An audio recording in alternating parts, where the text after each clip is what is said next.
भगवान बुद्ध की शिक्षाओं का सबसे महत्वपूर्ण हिस्सा कर्मों का सिद्धांत है। यह सिद्धांत हमें यह सिखाता है कि हमारे किए गए कर्मों का परिणाम हमें अवश्य मिलता है, चाहे वह अच्छा हो या बुरा। बुद्ध कहते हैं, कर्मों से कोई नहीं बच सकता। यही कारण है कि हमें अपने कर्मों को सोच समझकर करना चाहिए, क्योंकि उनके फल से बचने का कोई उपाय नहीं होता।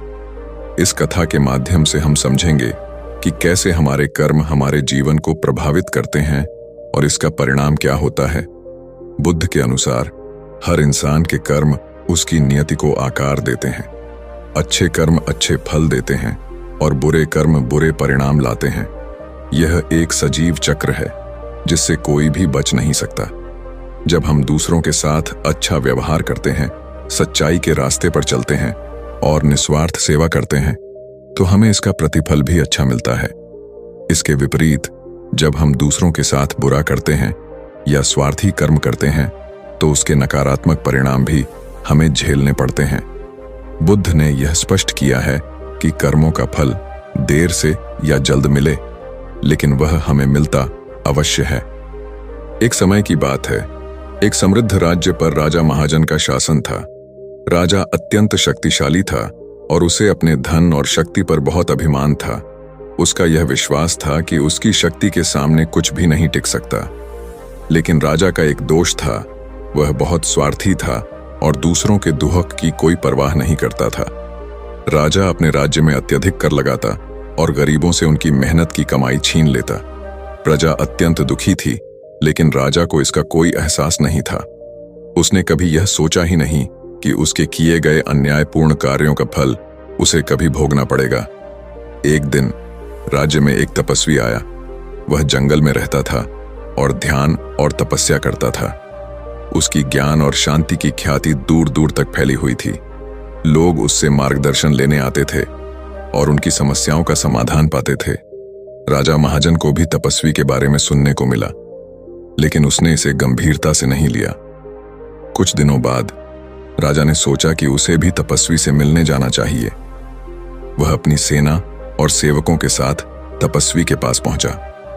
राजा ने तपस्वी से पूछा, तुम्हारा जीवन इतना साधारण क्यों है? तुम जंगल में कष्ट सहते हो, जबकि मैं ऐश्वर्य और सुख का जीवन जीता हूं। क्या तुम्हें नहीं लगता कि मेरे पास शक्ति और धन है जो तुम्हारे पास नहीं है?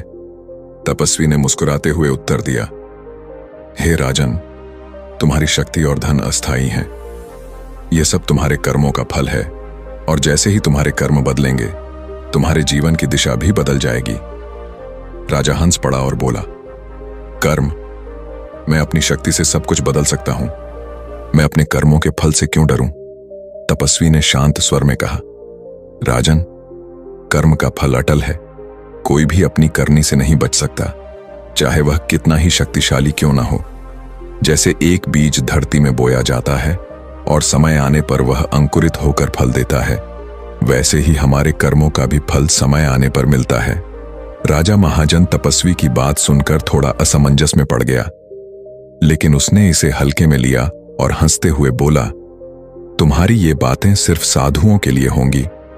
मैं एक राजा हूं और मेरे पास इतनी शक्ति और धन है कि मैं अपने कर्मों का परिणाम बदल सकता हूं। तपस्वी ने शांति से कहा, हे राजन, तुम जो सोचते हो वह भ्रम है। कर्म का फल किसी से नहीं बचता, चाहे वह राजा हो या रंक। समय आने पर हर किसी को अपने कर्मों का फल भुगतना ही पड़ता है। राजा ने तपस्वी की बात को अनदेखा किया और उससे अपनी धुन में लौट आया। लेकिन कुछ समय बाद ही राजा के जीवन में घटनाएं बदलने लगीं। राज्य में अकाल पड़ा, लोगों में बीमारी फैलने लगी और राजा की प्रजा भूख और बीमारी से मरने लगी। प्रजा का दुख और क्रोध राजा की निर्दयता और उसकी नीतियों की ओर बढ़ने लगा। राजा महाजन ने अब देखा कि उसके राज्य की संपत्ति तेजी से घट रही है।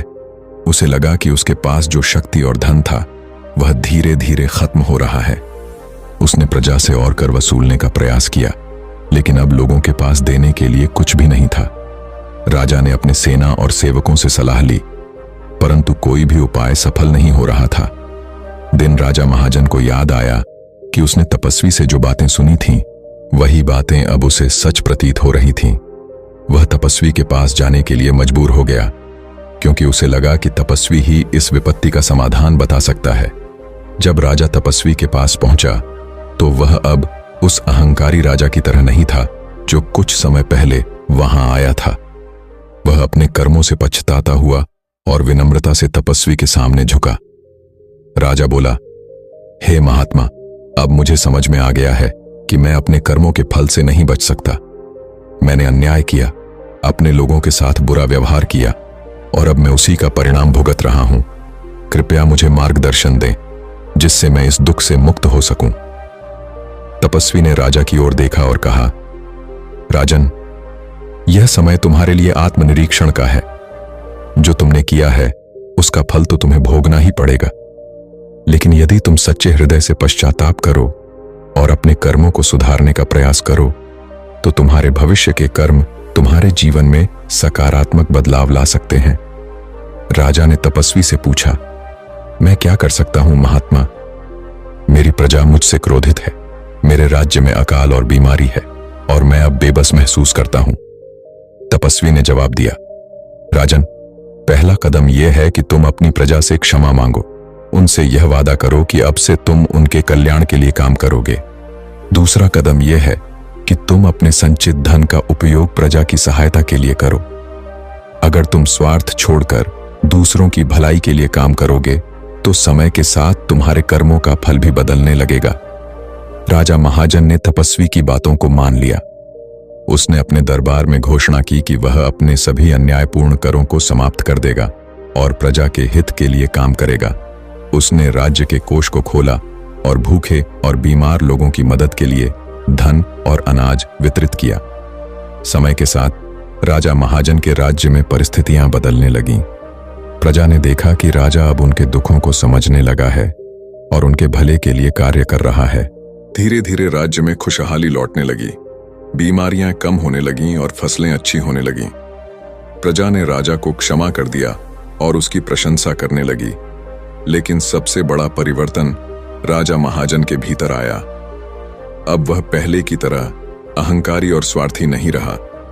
उसे यह सच्चाई समझ में आ गई थी कि कोई भी व्यक्ति अपने कर्मों के फल से बच नहीं सकता। उसने तपस्वी के मार्गदर्शन में अपना जीवन बदल दिया और प्रजा के साथ न्यायपूर्ण और दयालु व्यवहार करने लगा। महात्मा बुद्ध के उपदेशों का यही सार है कि कोई भी व्यक्ति, चाहे वह कितना भी शक्तिशाली क्यों ना हो, अपने कर्मों के फल से नहीं बच सकता। राजा महाजन की कहानी हमें यह सिखाती है कि हर कर्म का फल निश्चित है। अच्छे कर्म हमें सुख और शांति देते हैं, जबकि बुरे कर्म हमें दुख और पीड़ा में डालते हैं। बुद्ध ने कहा था कि जीवन का हर क्षण एक कर्म है और हमें हर क्षण यह ध्यान रखना चाहिए कि हम क्या कर रहे हैं, क्योंकि हमारे हर छोटे से छोटे कर्म का भी परिणाम होता है। यही कारण है कि बुद्ध के उपदेशों में कर्म का विशेष महत्व है। कर्मों से बचने का कोई मार्ग नहीं है, परंतु अच्छे कर्म करके हम अपने जीवन को सुधार सकते हैं। इस कहानी से यह शिक्षा मिलती है कि हमें हमेशा अपने कर्मों के प्रति जागरूक रहना चाहिए और यह समझना चाहिए कि चाहे हम जो भी करें उसका परिणाम अवश्य हमें मिलेगा। इसलिए हमें सदैव सही और न्यायपूर्ण कार्य करने का प्रयास करना चाहिए ताकि हम अपने जीवन में शांति और सुख का अनुभव कर सकें। महात्मा बुद्ध का यह महान उपदेश है कि कर्मों के फल से कोई नहीं बचता। इसका अर्थ यह है कि हर व्यक्ति, चाहे वह कितना भी धनी, शक्तिशाली या साधारण क्यों ना हो, उसे अपने कर्मों का परिणाम अवश्य भुगतना पड़ता है। यह जीवन का अटल सत्य है जिसे कोई टाल नहीं सकता। हर इंसान जो भी कार्य करता है उसका सीधा असर उसके जीवन पर पड़ता है। अच्छे कर्म हमें सुख, शांति और समृद्धि देते हैं, जबकि बुरे कर्म हमें दुख और कष्ट में डालते हैं। यह नियम सभी के लिए समान रूप से लागू होता है। अगर हम आज गलत कार्य करते हैं तो भले ही हमें तुरंत उसका परिणाम न मिले, लेकिन समय आने पर हमें उसका फल जरूर भोगना पड़ेगा। कई बार हम सोचते हैं कि हमने जो बुरा किया उसका कोई असर नहीं हुआ, लेकिन यह हमारी समझ का भ्रम है। समय के साथ सभी कर्मों का फल सामने आता है। जैसे एक बीज धरती में बोया जाता है और समय आने पर वह अंकुरित होकर फल देता है, वैसे ही कर्म भी समय आने पर अपना परिणाम देते हैं। कई लोग यह सोचते हैं कि वे अपने कर्मों के फल से बच सकते हैं, वे गलत कार्य करके अपने प्रभाव या धन से अपने कर्मों का परिणाम टालने का प्रयास करते हैं, लेकिन यह मुमकिन नहीं है। हमारे कर्मों का फल अवश्य मिलेगा, चाहे हम कितनी भी चतुराई से इसे टालने की कोशिश करें। कर्म का सिद्धांत पूरी तरह से न्यायपूर्ण है। यह सुनिश्चित करता है कि हर व्यक्ति को वही मिले जो उसने किया है। अगर हम दूसरों के साथ अच्छा व्यवहार करेंगे तो जीवन में हमें भी अच्छाई मिलेगी। अगर हम दूसरों के साथ अन्याय करेंगे तो हमें भी उसी तरह की तकलीफों का सामना करना पड़ेगा। इसलिए बुद्ध का यह उपदेश हमें जीवन में सही और न्यायपूर्ण कर्म करने के लिए प्रेरित करता है। हमारे विचार, शब्द और कार्य तीनों कर्म की जड़ें हैं। हम जैसा सोचते हैं, वैसा बोलते हैं और वैसा ही कार्य करते हैं। इसलिए हमें अपने विचारों पर भी ध्यान देना चाहिए, क्योंकि वे हमारे कर्मों को जन्म देते हैं। सही सोच से ही सही कर्म संभव है। बुद्ध ने यह भी सिखाया कि हमें अपने जीवन में आत्मनिरीक्षण करना चाहिए। हमें यह देखना चाहिए कि हम किस प्रकार के कर्म कर रहे हैं और उनके क्या परिणाम हो सकते हैं। यह समझ हमें अपने कर्मों को सही दिशा में ले जाने में मदद करती है। कर्मों के सिद्धांत को ध्यान में रखते हुए हमें जीवन में हर कदम पर सतर्क और सचेत रहना चाहिए। हमें यह सोचकर कार्य करना चाहिए कि इसका परिणाम क्या होगा। यदि हम इस सत्य को समझकर जीवन में सही निर्णय लेंगे तो हमारे कर्म हमें सुख और संतोष की ओर ले जाएंगे। महात्मा बुद्ध के इस उपदेश का सार यही है कि कोई भी व्यक्ति अपने कर्मों से नहीं भाग सकता।